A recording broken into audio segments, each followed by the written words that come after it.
Yes, three neighboring countries bought electricity worth 81.4 billion naira from Nigeria in the last 2 years, even as many households and businesses in the country continue to suffer a blackout.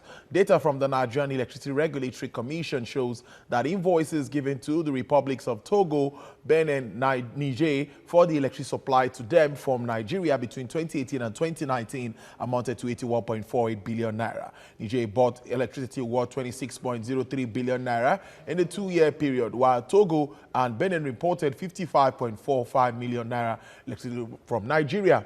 Nigeria, through some of its power plants, sell electricity to the neighboring countries, which are classified as international customers. According to NEC's quarterly report, the international customers did not make any payments in each of the 4 quarters of 2019.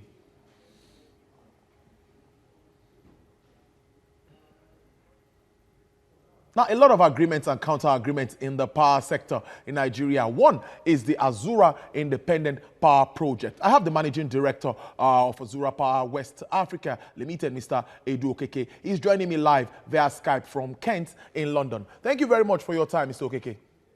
Thank you very much. Well, it's been a while we've been talking about Azura Power Plant. Take us through what's happened between that time and now. I think about 5 years now. Take us through that process.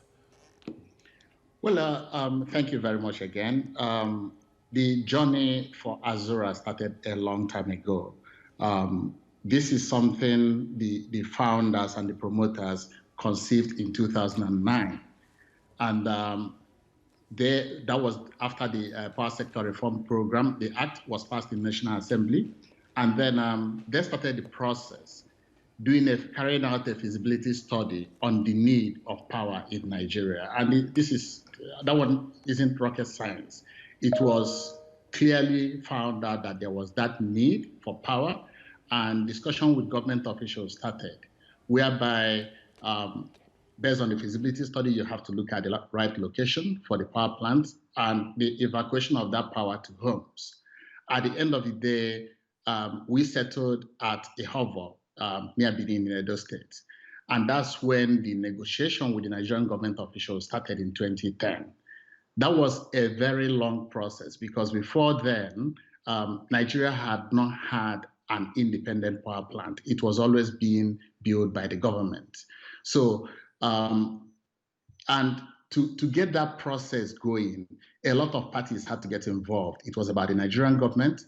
It was about lenders. And when we think of lenders this time around, most of them were development financial institutions from different countries who want to see the power situation in Nigeria improved.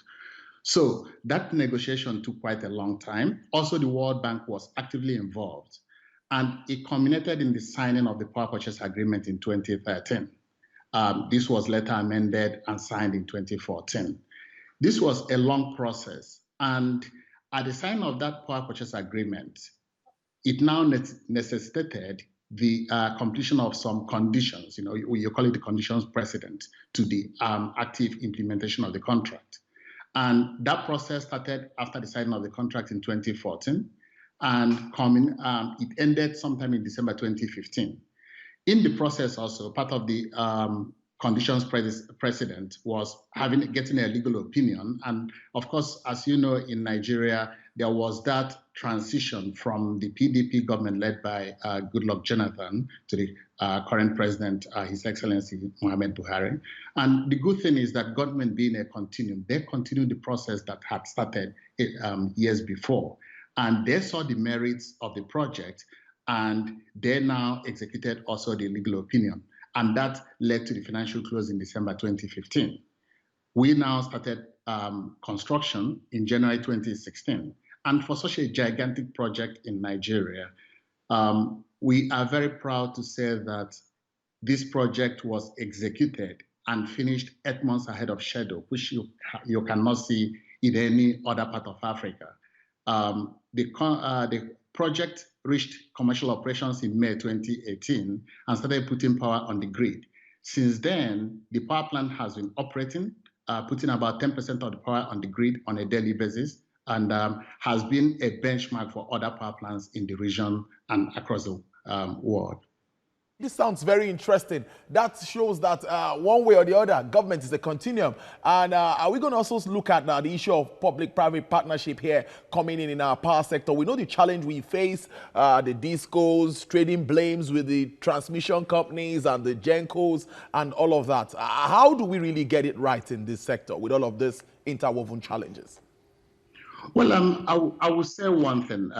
The government right now is doing quite a lot to get things right. Let's understand what happened.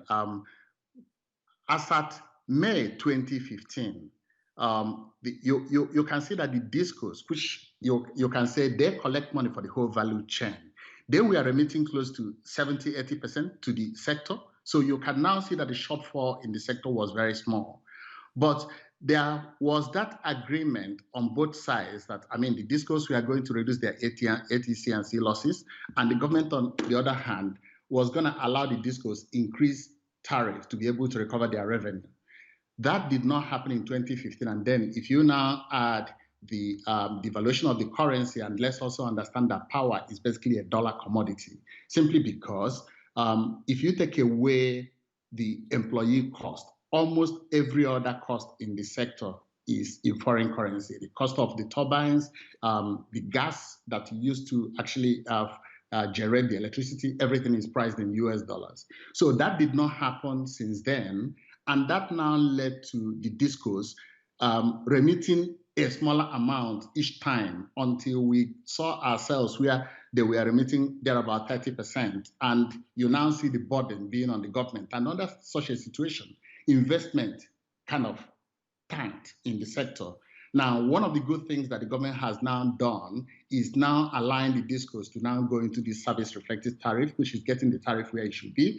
That will now help kickstart the discos, remitting the right amount to the sector, thereby funding the whole value chain.